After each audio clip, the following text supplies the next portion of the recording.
Oh.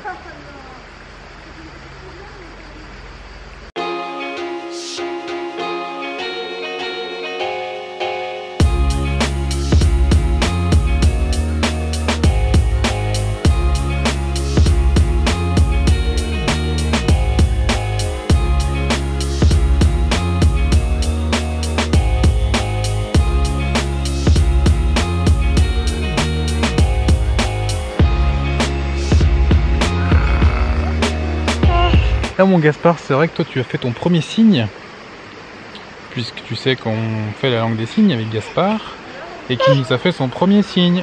Et son premier signe c'est musique. Comment la musique? C'est comment la musique?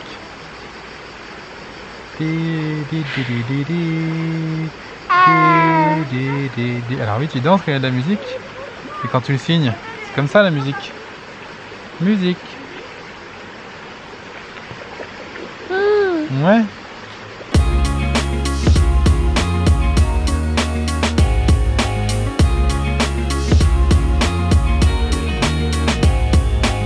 Comme tu le sais déjà si tu nous suis sur Instagram et puis si tu as aussi déjà vu notre vidéo précédente, on est à présent tous les 4 en vacances. Donc là en fait en remontant en Anjou, on a choisi donc de s'arrêter dans les Cévennes. On a trouvé une yourte super sympa. Et voilà, et maintenant c'est vraiment un retour au calme puisqu'on est vraiment centré sur nous-mêmes, ce petit cocon de nous 4 que l'on est. Grâce à la motricité libre, Arthur en fait est passé sur tous les cailloux qui sont là, tout seul, sans jamais nous demander de l'aide et sans que jamais on lui propose. Il n'est pas tombé, il a été vigilant par lui-même parce qu'il connaît lui-même les dangers. Il les a appris quand il avait l'âge de Gaspard. C'est-à-dire à partir même de 6 mois, il apprend à connaître ses propres dangers. Donc à aucun moment, il ne s'est mis en danger. Par contre, il s'est mis dans des situations où nous, parents, nous pourrions avoir peur qu'il glisse et qu'il se fasse très mal. Mais lui, pour lui, il était en pleine possession de ses moyens. On a trouvé ce petit ruisseau et alors j'espère que tu vas bien m'entendre parce que ça fait beaucoup de bruit, l'eau qui coule à travers les rochers. Mais c'est génial, l'eau est super fraîche, ça rafraîchit parce qu'il fait super chaud. Et puis c'est aussi un moyen pédagogique. Dans notre façon d'envisager l'instruction en famille, eh bien ce petit ruisseau c'est parfait en fait, parce que ça nous permet de comprendre en fait, voilà, il y a les fleuves, les rivières, les ruisseaux, et on peut les aborder par ordre chronologique du plus grand au plus petit. On connaît déjà les fleuves parce qu'on vit près de la Loire. Ouais. Nous avons croisé le propriétaire de la yourte en descendant. Et il nous a dit que la yourte était louée en fait pour ce soir. Donc il nous a proposé une autre yourte qui est vraiment encore plus paumée dans la montagne. D'ailleurs, vous voyez juste derrière moi la vue, qui est quand même pas mal. Cette yourte là est beaucoup plus petite. Mais on a un super coin salon d'extérieur. On a l'espace cuisine, le lavabo. Et voilà, la yourte est beaucoup plus petite. Mais moi je la trouve super sympa. Tu ramènes un livre. Tu ramènes un livre? Tu ramènes quoi? Le livre des oiseaux. Tu me montres? C'est Oiseaux de la campagne. Tu veux regarder? Ouais. Il y a beaucoup d'images. Il y a beaucoup d'images? Aujourd'hui on part en randonnée dans le cirque de Navacelles. C'est l'une des attractions des Cévennes du Sud. Et donc je vais un petit peu te montrer comment on prépare notre sac, ce qu'on met dedans. Au niveau de l'alimentaire, on emmène, on a nos entrées, les petites tomates, les tomates cerises pour Arthur, 2 tomates pour nous. On a les œufs. Ensuite, on se mange un petit bout de fromage.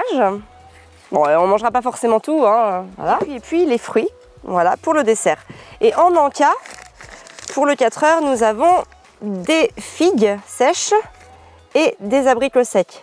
Alors pour la petite histoire, il faut savoir qu'un abricot sec, un vrai abricot sec, est marron et non orange. S'il est orange, c'est qu'il est rempli de colorants. Un couteau à bourron, une débarbouillette pour 3, 1,5 litre d'eau. Pour ranger tout ça, on a nos petits sacs que l'on récupère en fait à chaque fois qu'on fait nos courses, puisque dans les magasins bio c'est ce qu'ils donnent. Et du coup ça nous permet d'emballer tout ça et puis après de jeter aussi nos déchets là-dedans et de pouvoir venir les jeter à la poubelle quand on revient. J'emmène une petite trousse très simple avec 2 couches. Alors ce ne sont pas des couches lavables parce qu'en fait quand on est à l'extérieur en vacances, j'emmène des couches jetables parce qu'on ne sait pas à quelle fréquence on peut laver notre linge.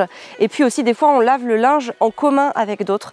Et je ne me vois pas mettre les couches souillées de Gaspard dans une machine voilà, qui serait commune avec d'autres. J'emmène quelques petits cotons pour le change et puis évidemment la petite bouteille d'eau. On emmène le maxi taille d'Arthur, 2 serviettes de plage, on est 4 mais elles sont très grandes, ce sont des foutas. Ça fait du presque 2 mètres sur combien? Allez, sur un bon gros mètre. Hein. Et puis nos 4 maillots de bain évidemment. Comme on part, on est dans la moyenne montagne, on sait jamais le temps, ça peut virer ou quoi que ce soit. Eh bien on emmène un pull chacun. Voilà, voilà. Donc maintenant, on va tout empaqueter et on va se préparer. Voilà, donc on a un sac à dos bien rempli, mais on a les essentiels. Alors bien sûr, on a un paquet de mouchoirs, de la crème solaire, l'appareil photo. Mais bon, comme je me filme avec, là, je peux pas te le montrer. On peut y aller.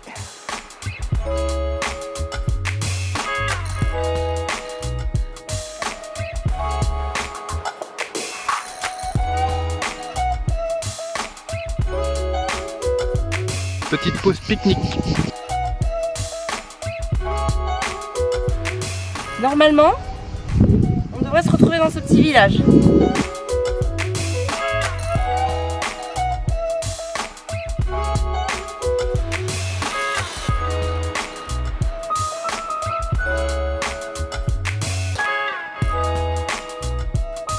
Apparemment, il y a 400 mètres de dénivelé pour descendre. Et donc autant pour remonter. Donc moi je suis déjà impatient de faire la montée parce que j'adore la montagne, j'adore monter. Pour l'instant, Arthur descend à pied avec maman. Au tout début de la rando, il voulait pas marcher. C'est-à-dire qu'il commençait un petit peu à bouder, enfin pas à bouder, mais un petit peu à chouiner, parce qu'il voulait pas marcher, il voulait être porté. Et là, quand l'enfant veut pas marcher, tu as 2 choix. Soit tu rentres en conflit avec lui, tu l'obliges à marcher, tu lui dis que c'est comme ça, c'est pas autrement. Et là, bonjour la rando, ça va vraiment être sport, ça va être compliqué, parce que lui il voudra pas marcher, donc il va chouiner, ça va nous énerver. Ou le deuxième choix, en fait, c'est de détourner son attention et de lui vendre un petit peu la rando. Et donc c'est ce qu'a fait Amélie, elle lui a dit, elle lui a pas parlé de marcher ou pas marcher, elle lui a dit qu'on allait voir des petits trésors sur le chemin. Alors on a trouvé des chardons, on a trouvé du thym, des papillons. Et donc Arthur, il marche et il a complètement oublié le fait qu'il ne voulait pas marcher. Et là il est super content, il est super positif. Et donc du coup, on est tous contents.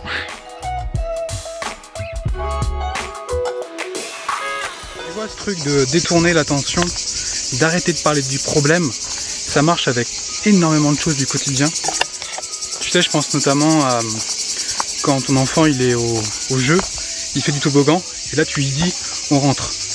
Et là il veut pas rentrer. Et tu lui dis 3, 4 fois, 5 fois, et il veut toujours pas rentrer, et tu vas jusqu'à la crise. En fait, pour éviter ça, c'est très simple. Tu vas lui proposer quelque chose qu'il aime, qui est sur la route, ou qui est à la maison. Par exemple, si c'est le goûter et qu'il aime bien manger des raisins secs comme Arthur, je lui dis viens, on rentre à la maison, on va manger des raisins secs. Et là, il est beaucoup plus enclin à venir et à abandonner son activité. Bonjour, on arrive bien à Navassel par ici? Oui. C'est loin? C'est plus... encore une demi-heure. Une demi-heure? Pardon? De la même... Non, beaucoup plus cool. C'est cool, ouais. Au début c'est raide, vous allez voir, mais ça dure pas longtemps et après c'est un chemin un peu caillouteux, mais ça va? Rien à voir avec ça. Ouais, là c'est un peu raide là. Ah ouais, en montée ça va être sympa. Attention à vous. C'est vrai, c'est un peu moins de Merci.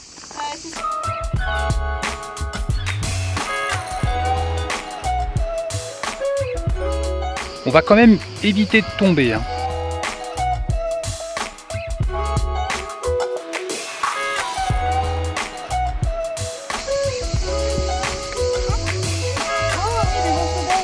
Ça y est, on est arrivé. On est arrivé au village de Navassel. J'ai Gaspard qui dort dans mon dos. Il a dû un peu glisser. Ouais, on va le remonter après. Et puis là, apparemment, il y a des cascades et on va se baigner avant la grande ascension finale qui risque d'être longue. Alors Arthur a fait la descente tout seul. Amélie l'a vraiment motivé pendant toute la descente en lui parlant des cascades. Et là, il est enchanté d'aller voir les cascades. Et du coup, il a plus du tout pensé au fait qu'il voulait plus marcher, qu'il avait mal aux pieds ou qu'il voulait être porté.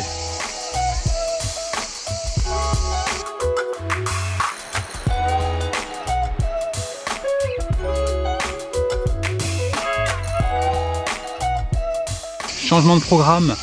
Je vais remonter tout seul la montagne. Bon, il y en a peut-être pour une petite heure pour moi en courant. J'ai pas fait beaucoup de sport pendant les vacances, donc je pense que ça va vraiment me faire du bien de courir un petit peu. Et puis Amélie et les enfants vont rester jouer au bord de l'eau. Arthur adore l'eau, donc je me vois mal lui dire de rentrer maintenant, il va vraiment pas être content. Donc vu que c'est possible, je rentre tout seul, je vais prendre la voiture pour venir les chercher et pour être rentré à 18 h à la yourte, puisque ce soir nous rechangeons de yourte, nous reprenons la grande yourte qui nous correspondait beaucoup mieux. Allez, c'est parti!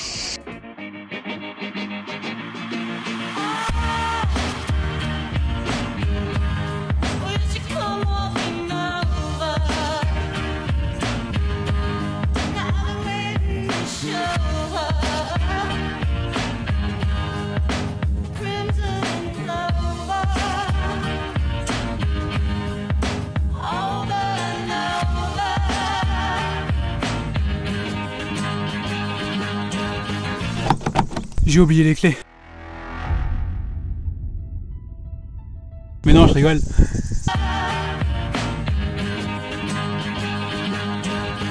Bon, on est rentré, il est 18 h 30. Amélie est partie demander pour changer de yourte. Et puis moi du coup, je vais ranger les affaires puisque ce soir on récupère la grande yourte. Il veut plus qu'on le pose assis. Il va plus te poser assis. Il reste debout, en lévitation. Gaspard reste en lévitation. Oh, mon anneau. On va voir la vue pour la dernière fois. Ah, la belle vue qu'on avait de la terrasse. Alors voici notre petit Gaspard en pleine séance de DME, de diversification menée par l'enfant. Bon bah du coup il faudra passer un petit coup sur le polo et sur le short. Et la tomate par terre, c'est pas très cool. Bon bah ça va être fini mon chéri, la tomate là. Et donc on a trouvé cette yourte qui se trouve dans les Cévennes. Alors c'est formidable parce qu'on est au milieu de nulle part. On est dans la moyenne montagne, bon vraiment moyenne petite montagne. On a trouvé ça, c'est formidable. On a le confort sommaire, mais on a